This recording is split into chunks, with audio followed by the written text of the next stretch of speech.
One missed payment from catastrophe, the harsh financial truth facing Americans today. You know what keeps me up at night? It's not the nightmare I had last week or the horror movie I watched. It's checking my bank account at 2 in the morning and realizing that one unexpected car repair, one medical emergency, one layoff notice could send everything I've worked for crashing down like a house of cards. And here's the terrifying part. I'm not alone. Millions of Americans are living this exact same reality right now, holding their breath with every bill that arrives in the mail, praying their car doesn't make that weird sound again, hoping their kid doesn't get sick because they simply cannot afford what comes next. This isn't a story about lazy people who don't work hard enough or folks who spend their money on frivolous things. This is about the single mom working 2 jobs who still has to choose between fixing her teeth or fixing her transmission. This is about the college graduate drowning in student debt while serving coffee to pay rent. This is about the middle-class family that looks successful on Instagram but is actually 3 paychecks away from losing their home. Welcome to the brutal money reality in America, where the gap between survival and catastrophe is thinner than ever before. Let me paint you a picture of what's really happening out there. According to recent financial surveys, nearly 60% of Americans couldn't cover a $1,000 emergency without going into debt. Think about that for a second. $1,000. That's not even a month's rent in most cities. That's not a hospital stay. That's barely a decent car repair. And 6 out of 10 people don't have that kind of money sitting around. We're not talking about buying a boat or taking a luxury vacation. We're talking about basic emergencies that are absolutely going to happen to everyone at some point. The math just doesn't add up anymore, and everyone knows it, but nobody wants to say it out loud. Wages have been stagnant for decades while the cost of literally everything else has skyrocketed into the stratosphere. Your parents could buy a house on a single income, put themselves through college with a summer job, and still have money left over for savings. Today, people are working harder than ever, more educated than ever, and somehow falling further behind every single month. The system isn't broken. It's working exactly as designed, just not for the people doing all the actual work. Housing costs have become absolutely insane. In major cities, people are spending 50, 60, even 70% of their income just to keep a roof over their heads. Financial experts say you should spend no more than 30% on housing, but that advice is about as useful as telling someone they should just stop being poor. The average rent for a 1-bedroom apartment in cities where the jobs actually are can easily run $2,000 a month or more. Meanwhile, wages have barely budged. Do the math on that and tell me how anyone is supposed to save for emergencies, pay off debt, invest for retirement, and still have enough left over to occasionally enjoy being alive. Then there's healthcare, the absolute monster lurking in every American's financial closet. One serious illness or injury can bankrupt an entire family, even if they have insurance. The deductibles are so high that having insurance almost feels like a cruel joke. You pay hundreds of dollars every month for the privilege of still paying thousands more before your coverage even kicks in. People are rationing insulin, skipping necessary medications, avoiding doctor visits they desperately need because they're more afraid of the bill than the disease. This is happening in the wealthiest country in the history of the world. Let that sink in. Student loan debt has created an entire generation of financial prisoners. Young people were told their whole lives that college was the ticket to success, the guaranteed path to a good life. So they did what they were supposed to do. They studied hard, got into good schools, and signed loan documents they barely understood at 18 years old. Now they're 35 years old, still paying off that degree, unable to buy homes, start families, or save for their own futures. They're paying for a promise that was broken before they even graduated. The education was supposed to be an investment, but for millions it turned into an anchor, dragging them deeper into debt with every passing year. Credit cards have become the secret safety net that everyone pretends doesn't exist. When the car breaks down and there's no money in the checking account, out comes the credit card.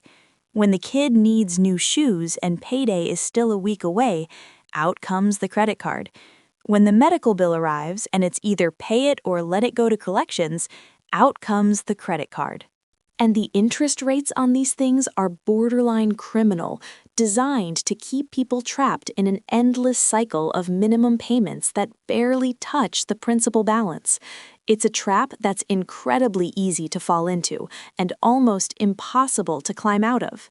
The gig economy was supposed to be freedom and flexibility, a brave new world where everyone could be their own boss.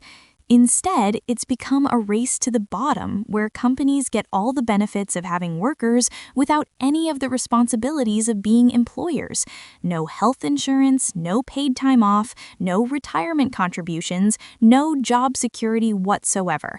People are driving their own cars into the ground for companies that can deactivate them with the push of a button. They're called independent contractors, but they have zero independence.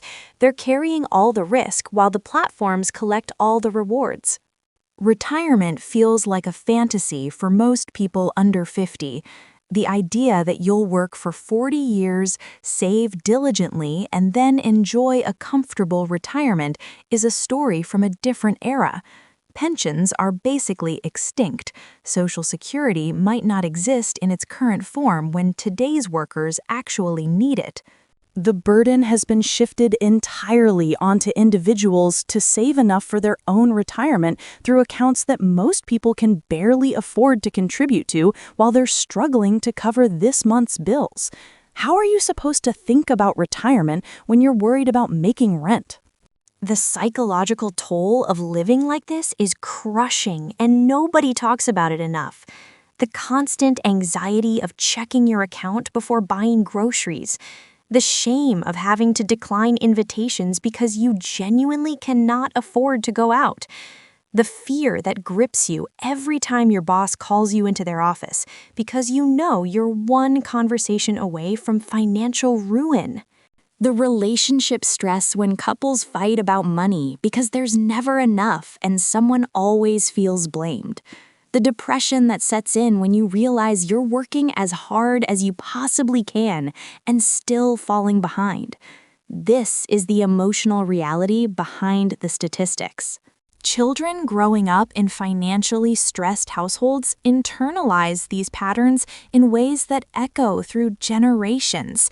They learn that money is a source of fear and conflict. They learn that asking for things causes stress. They learn to stay quiet about field trips and school activities because they know their parents are already stretched beyond their limits.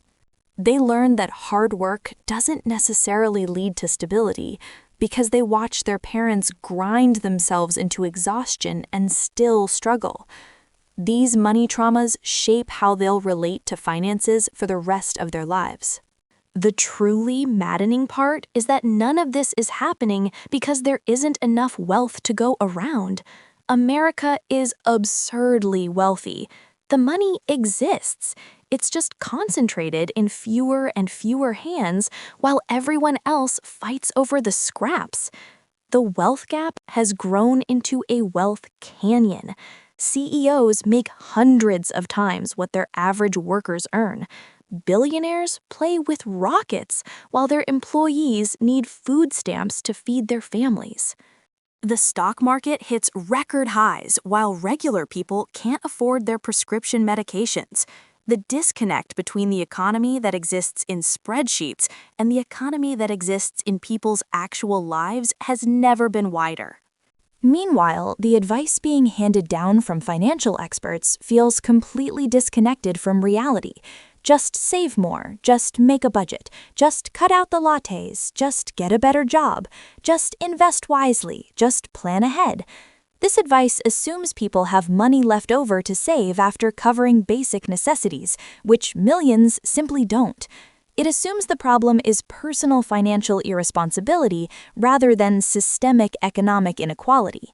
It puts the blame on individuals for not thriving in a system that's designed to extract every possible dollar from them while giving back as little as possible.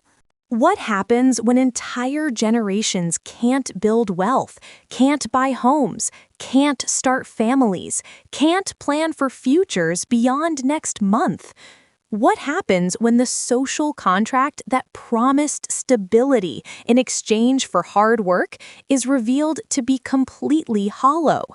What happens when people realize they're doing everything right and still losing? The frustration is building. The anger is real. People are tired of being told the economy is doing great when their lived experience tells them something completely different. Some people are finding creative ways to push back and build something different. They're rejecting the traditional path that clearly isn't working. They're building side businesses, creating multiple income streams, finding ways to opt out of systems designed to exploit them. They're sharing information about salaries to combat pay inequality. They're organizing for better working conditions. They're learning about money in ways schools never taught them. They're questioning assumptions about how life has to work. They're refusing to accept that struggle is inevitable or deserved. The solution isn't simple and it isn't individual. Yes, learning about personal finance helps. Yes, making smart money decisions matters. Yes, building emergency funds and reducing debt and increasing income are all good things to pursue. But individual action alone cannot fix a systemic problem. When the game is rigged, playing it better only gets you so far. Real change requires acknowledging that the current system isn't working for most people and having honest conversations about what needs to change at a policy level, at a corporate level, and at a cultural level. So here's what I want you to take away from this. If you're living one paycheck away from disaster, you're not failing. You're not broken. You're not doing something wrong. You're experiencing the predictable outcome of an economic system that has been increasingly tilted away from working people for decades. Your struggle is valid. Your frustration is justified. Your fear is reasonable. And you're definitely not alone in this fight. But I also want you to know that your current situation doesn't have to be your permanent situation. Knowledge is power when it comes to money. Understanding how the system works helps you navigate it better, even when you can't change it. Learning to make strategic decisions with whatever resources you have, however limited, can create opportunities that didn't exist before. Building community with others facing the same challenges creates support networks that make the burden lighter. Small steps still move you forward, even when the destination feels impossibly far away. Start wherever you are with whatever you have. Track where your money actually goes because you can't change what you can't see. Look for one expense you can reduce or eliminate without making your life miserable. Find one way to increase your income even slightly. Build an emergency fund $1 at a time if that's all you can do. Learn one new thing about money every week. The goal isn't perfection, it's progress. The goal isn't to fix everything immediately, it's to be in a slightly better position next month than you are today. Most importantly, refuse to accept the shame and blame that society tries to place on people struggling financially. The narrative that poverty is a personal, moral failing is a lie designed to prevent collective action and maintain the status quo. Hard-working people are struggling because the system is designed to make them struggle, not because they're lazy or irresponsible or bad with money. Rejecting that false narrative is the first step toward both personal empowerment and collective change. Your worth as a human being has absolutely nothing to do with your bank account balance. This conversation needs to continue, and it needs to get louder. Share your story if you feel safe doing so. Listen to others without judgment. Support policies and politicians who actually address economic inequality rather than just paying lip service to it. Demand better from employers and corporations. Build community and solidarity with others facing the same struggles. The brutal money reality in America won't change until enough people demand something different and refuse to accept the current situation as inevitable or acceptable. That change starts with conversations exactly like this one, with people refusing to stay silent about what's really happening in their financial lives. The system counts on your silence and isolation. Don't give it that power.